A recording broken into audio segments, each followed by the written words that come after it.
seyo e welwelo hande ha fada fukaraɓe jangirle totuɗe wiyeteɗe université ha ɗon jangoɓe jangirde nde lingol wi'etende doctorant en keɓi cahu diga juuɗe na'ibi hoorejo assemblée nationale wi'eteɗo le très honorable Abba Alim nder hitande salinde o waɗanino ɓe alkawal wallinde fukaraɓe temerre lattiɓe asli en jiha Adamawa o yoɓani ɗum jangirde mum nde hitande nde. En ɗo yettamo jurgam en ɗo laara kugal je oɗo huwa nder wuro e oɗo walla min jur enen ɓukkon école en ɗo yeccamo soko. Vallinde mako man wato ɗum boɗɗum masin ngam o yoɓani amin jangirde amin be bo jango min ɗo mari kuuɗe dow ko larini noy kuuɗe jangirde amin yahirta yeeso ɗum hunde boɗɗum masin ha nokkure amin ha lesdi Adamawa ɗo ɗum meɗayno sam. Hande kam min heɓi goɗɗo moɗo suklini ko larini jangirde be wato ko larini ko yalta nokkure amin yeeso min yettimo masin e Allah wallumo.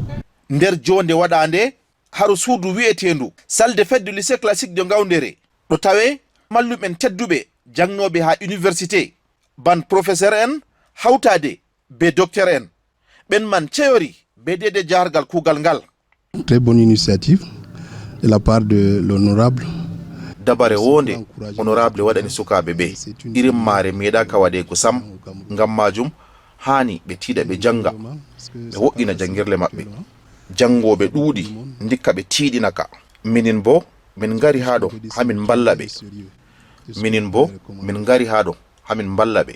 Ils peuvent nous rencontrer, on peut toujours les encadrer, les conseiller. Kala goto nder fukaraɓe yalirɓe haɗo fuu ɓe balliti ɗum nder kuuɗe lingol mum ngam ha heɓa wakkati jarriboje kuuɗe mum keɓa nasarako. To woodi saɗirmaji woni mallumen man vallita ɓe no ɓe mo'inira kuuɗe maɓɓe man heɓa ɓe haɓa ɓe sutena law.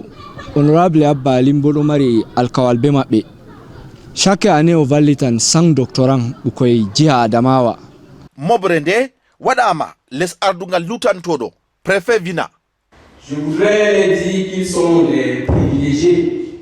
Fukaraɓe ɓe se ɓe anda ɓe ɗon nder marɓe sa'a machine ngam irin wallinde nde na ko moye heɓata nde ɗuɗɓe nder sobiraɓe maɓɓe bo darni jangirde mum ngam soyde jarfu mi yiɗi on tiiɗa on joga jangirde mon juuɗe ɗiɗi ɓe mbatana professeur en ɓe bo hakkilo ngam ha ɓe wallita ɓe. Pour bénéficier de l'encadrement de nos profs qui sont ici présents.